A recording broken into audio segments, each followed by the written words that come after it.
I believe, given the opportunity, most of us, if we were going to build a new home, we'd want to build something beautiful. Something more sustainable. Something that is healthy for us and our kids. I really do believe that. The problem with this is, where do we start? What is a sustainable home? Do we build an energy efficient home? A smaller home? Maybe an off-grid home?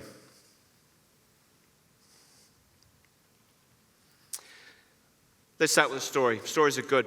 Between 1994 and 2004, we built a large number of houses that got wet. They become known as leaky homes. Because they become wet, structurally, some become unsound. Because of mould and spores in the framing, some become unsafe. Because of this today, if there's a risk of the timber getting wet, we treat it with CCA, which stands for copper, chromium, arsenic. It's toxic. Arsenic is a known human carcinogen. The use of CCA has been banned or restricted in many countries, including Australia, Denmark, Germany, Indonesia, Switzerland, and Sweden.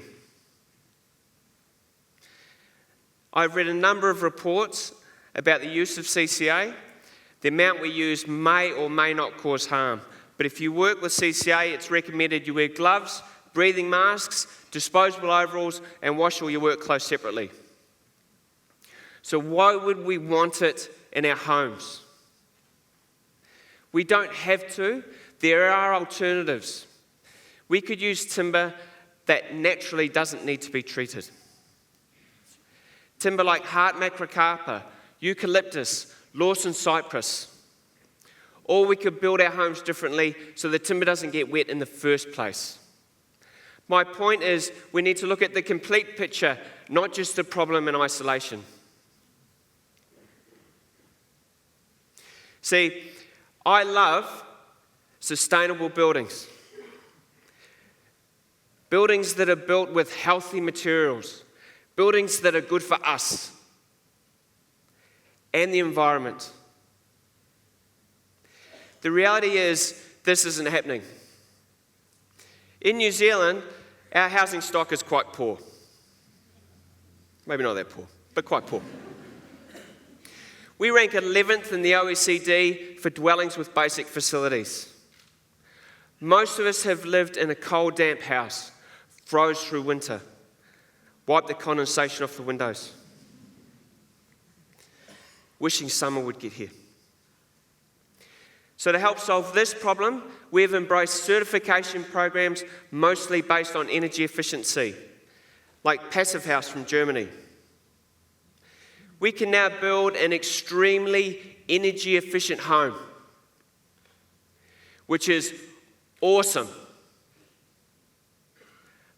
But we can't just focus on the performance of the building without asking questions about the materials we're using to do that. What if we build an airtight box?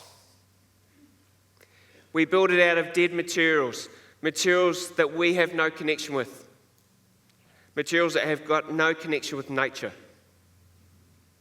Often those materials have flame retardants and formaldehyde, toxic ingredients. VOCs, or off-gassing, into our airtight box. Our air comes through a machine. We could even make our windows smaller to save energy. Our connection with nature is compromised. It's diminished, even destroyed completely. Then we put our family inside. What is the true cost? The psychological harm. What is the true cost to us and the environment? So it's kind of like the CCA problem. We focus on energy efficiency because it makes the biggest visible impact to the quality of our lives. We notice immediately when we're warm. Because we save money on power, we can build a financial argument for doing it. But it's not necessarily a sustainable home. It's only a more energy efficient home. So the bigger picture is getting much harder. True sustainability is incredibly hard. So what are we missing?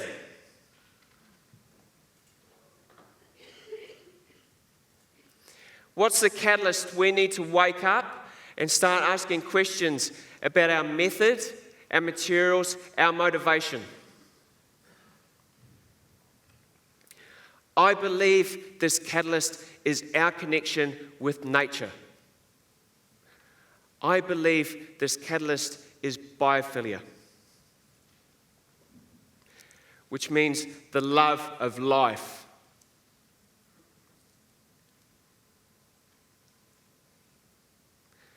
We all understand biophilia. It's part of being human. It's why we walk in the park. It's why we sit in the sun. It's why we watch butterflies. It's why we smell flowers.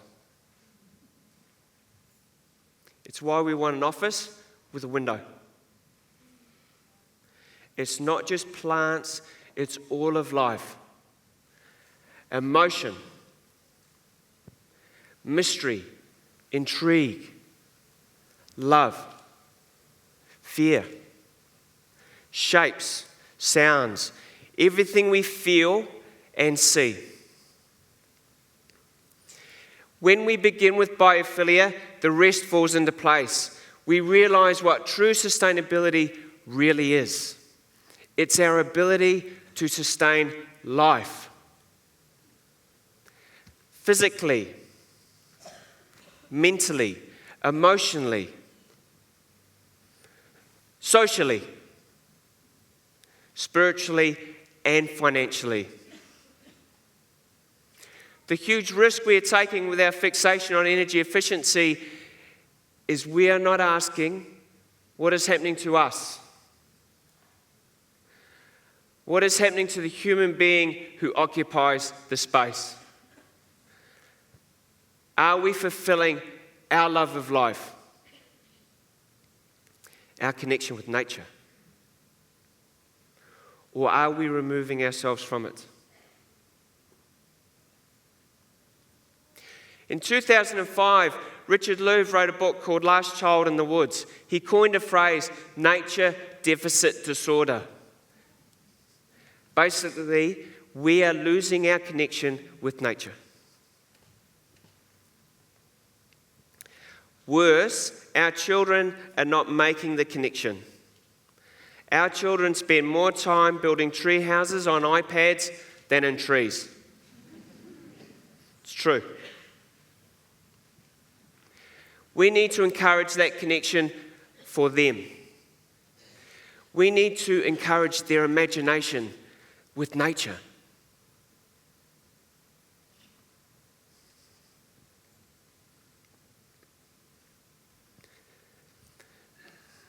I walk into an office.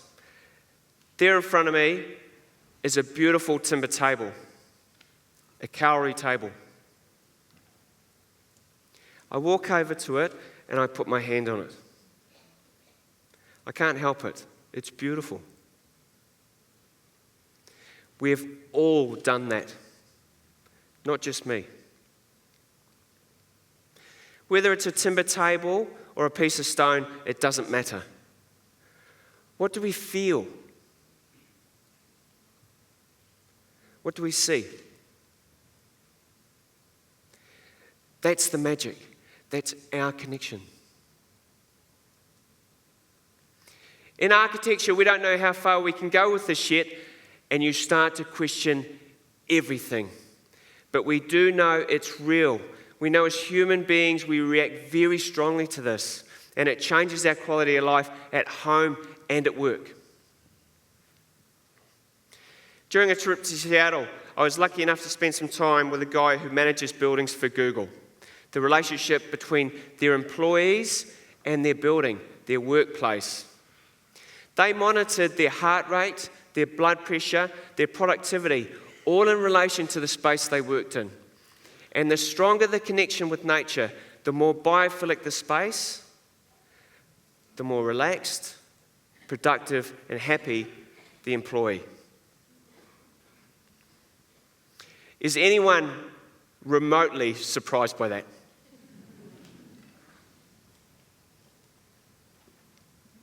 In 1984, environmental psychologist Roger Ulrich carried out a study on patients recovering from surgery. Their beds either faced a blank wall or a window with a view of nature.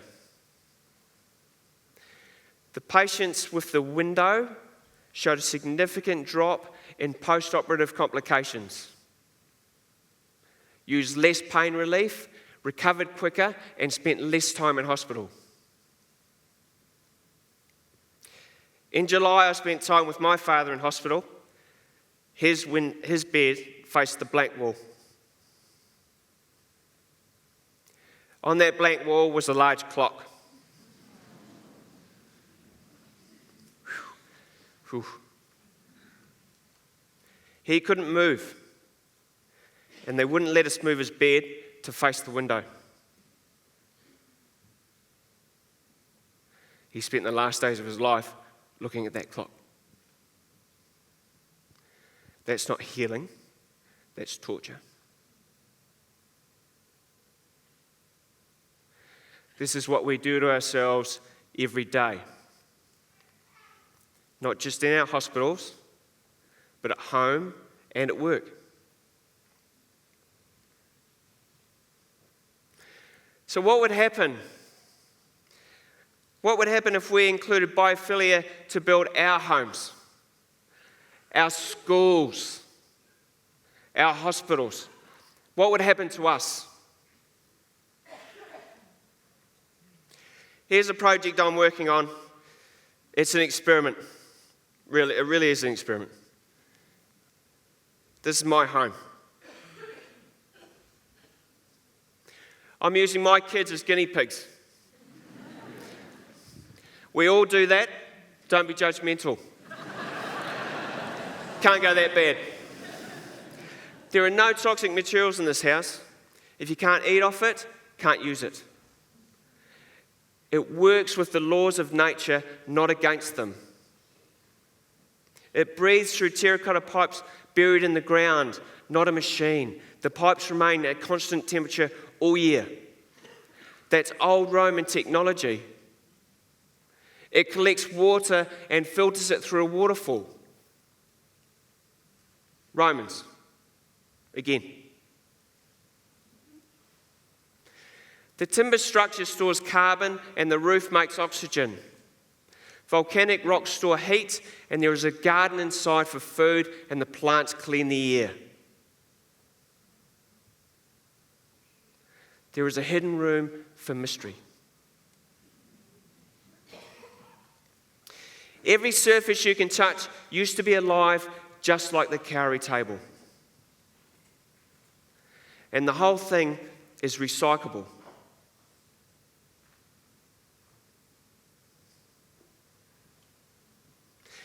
See, the big surprise here is my funny house actually follows passive house standards. It follows energy efficiency modelling. It's been tested. It could have been more energy efficient, but I won't use the toxic insulation. The windows are too big, but I need the connection with outside. If the plants need the sun, so do I. It's a funny shape, so am I. The difference is I looked at every material in detail, from manufacture to end of life. The impact on the environment, the impact on me and my family. It took 3 years. We need to design energy-efficient homes, absolutely. But they can't be built with materials that cause harm. We need to design for the quality of life, all of life, not the performance of the machine. We are waking up and realizing what our ancestors have known for generations. We need to nurture our love of nature, our love of life. It's critical to our well-being and our survival. It needs to be acknowledged and protected. See, I have a dream that one day we'll all get to live in houses that are more than just shelter. Homes that sit in harmony with nature. Homes that will feed us, inspire us, heal us. They will fill our children with wonder and mystery. Homes that are good for our souls. Homes that embrace the love of life. That's the home I want for me and my family. Thank you.